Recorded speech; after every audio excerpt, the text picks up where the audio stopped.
السلام علیکم۔ آئیے ہم سب مل کر اورحان غازی کے زندگی کے بارے میں جانتے ہیں۔ وہ ایک بہت ہی بہادر اور نیک انسان تھے۔ وہ عثمانی سلطنت کے فاتح تھے۔ وہ 1281 میں پیدا ہوئے تھے اور 1362 میں انتقال کر گئے۔ اورحان غازی 1323 سے 1362 تک سلطنت عثمانیہ کے دوسرے حکمران تھے۔ وہ سوغت میں عثمان اول کے بیٹے کے طور پر پیدا ہوئے۔ اپنے دور حکومت کے ابتدائی مراحل میں اورحان نے شمال مغربی اناطولیہ کے بیشتر علاقوں کو فتح کرنے پر اپنی توانائیاں مرکوز کیں۔ ان علاقوں میں سے زیادہ تر بازنطین حکمرانی کے تحت تھے اور اس نے اپنی پہلی جنگ پیلیکانون میں بازنطین شہنشاہ آندرونیکوس سوم کے خلاف جیتی تھی۔ اورحان کے کم از کم 6 بیٹے تھے۔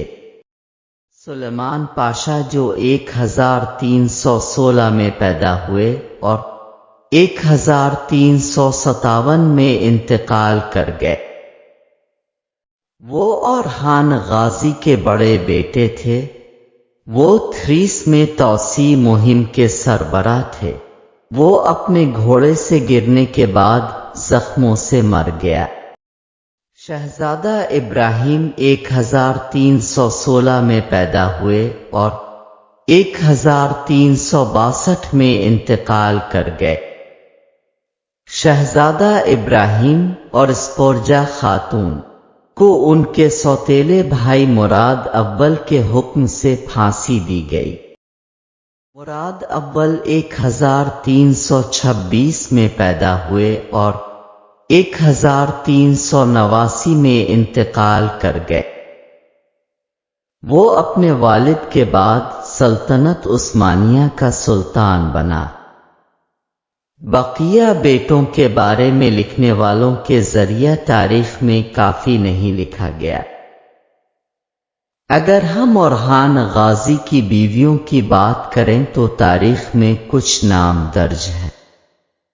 نیلوفر خاتون، یونانی نسل کی عیسائی غلام، اورحان کے جانشین مراد اول کی والدہ میلک خاتون، سلطان خاتون کی والدہ آفندی خاتون، جسے ایفنڈائز خاتون بھی کہا جاتا ہے، محمود الگ کی بیٹی تھی۔ تھیوڈورا کانٹاکوزین، جاون کانٹاکوزینس کی بیٹی، شادی کے بعد عیسائی ہی رہے۔ شہزادے حلیل کی والدہ اورحان کی کم از کم 4 بیٹیاں تھیں۔ خدیجہ خاتون، سیلوک خاتون، فاطمہ خاتون، سلطان خاتون۔ اورحان نے بالکسر کے کاراسیوں اور انقرہ کے احس کی زمینوں پر بھی قبضہ کر لیا۔ 9 سالہ بازنطین شہنشاہ جون پالیولوگوس کے عروج کے ارد گرد خانہ جنگیوں کے ایک سلسلے نے اورحان کو بہت فائدہ پہنچایا۔ 1341 سے 1347 کی بازنطین خانہ جنگی میں ریجنٹ جون کانٹاکوزینس نے اپنی بیٹی تھیوڈورا کی شادی اورحان سے کرائی اور عثمانی جنگجوؤں کو مہارانی ڈوگر کی حریف افواج کے خلاف ملازمت دی، جس سے انہیں تھریس کو لوٹنے کی اجازت ملی۔ 1352 سے 1357 کی بازنطین خانہ جنگی میں کانٹاکوزینس نے عثمانی افواج کو جون پنجم کے خلاف استعمال کیا، جس نے انہیں 1352 کے آس پاس میں ایک یورپی قلعہ استعمال کرنے کی اجازت دی، 2 साल बाद एक बड़े जलजले ने गीली पोली को तबाह कर दिया, जिसके बाद औरहान के बेटे सुलेमान पाशा ने इस पर कब्जा कर लिया। ये शहर उस्मानियों को सरजमीन यूरोप में एक मजबूत पिल फराहम करता है। मुस्लिम स्कॉलर इब्न बतूता के मुताबिक औरहान तुर्क बादशाहों में सबसे बड़ा और दौलतमंद, जमीनों और फौजी कुव्वतों में सबसे अमीर था। उस्मान गाजी का इंतकाल 1323 से 1324 में हुआ और औरहान इसका जानिशीन हुआ। उस्मानी रवायत के मुताबिक जब औरहान अपने वालिद की जानिशीन बना तो उसने अपने भाई अलाउद्दीन को तजवीज़ पेश की कि वो उभरती हुई सल्तनत में शरीक हों। मुअख्खर अल-ज़िक्र ने इस बुनियाद पर इनकार कर दिया कि उनके वालिद ने औरहान को वाहिद जानिशीन नामजद किया था और ये कि सल्तनत को तकसीम नहीं किया जाना चाहिए। उसने सिर्फ बरसा के करीब एक गांव की आमदनी को अपने हिस्से के तौर पर कबूल किया। औरहान ने फिर इससे कहा, मेरे भाई, अब मेरे लोगों के चरवाहे बने, मेरे वजीर बन जाएं। उस्मानी जबान में लफ्ज वजीर के मानी बोझ उठाने वाले के हैं। मशरकी मौरखीन के मुताबिक अलाउद्दीन ने ओहदा कबूल करते हुए अपने भाई के इक्तदार का बोझ कबूल किया।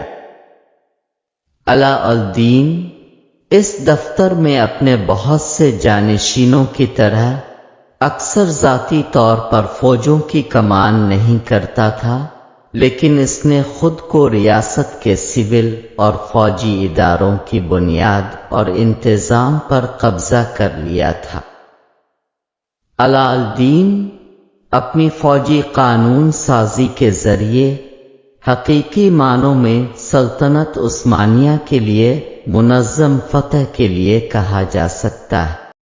उसने सल्तनत उस्मानिया के लिए बाकायदा तनख्वाह और नज़्म ज़ब्त के साथ पियादा और घोड़ों की एक खड़ी फौज का एहतमाम किया। फ्रांस के चार्ल्स की जानिब से असलहे की अपनी 15 मुस्तकिल कंपनियां कायम करने से एक सदी कबल, जिन्हें आम तौर पर पहली जदीद स्टैंडिंग आर्मी के तौर पर जाना जाता है, औरहान के पेशरू अर्तुगरल और उस्मान अव्वल ने मुसल्लह जारहवी और रजाकारों के सर पर जंग की थी। ये फौज घोड़े पर सवार होकर पहुंचती थी जब हर मुहिम के लिए बुलाया जाता था। औरहान ने शुमाल मगरबी अनातोलिया में बाज़ंतह इलाकों पर हमला किया। सबसे पहले 1321 में औरहान ने मोडनिया पर कब्जा किया। ये बंदरगाह बरसा शहर को बुहेरा मरमरा के साहिल से जोड़ती है। इसके बाद इसने कोनूर अलग के तहत एक फौज मगरबी बुहेरा अस्वद के साहिल की तरफ भेजी।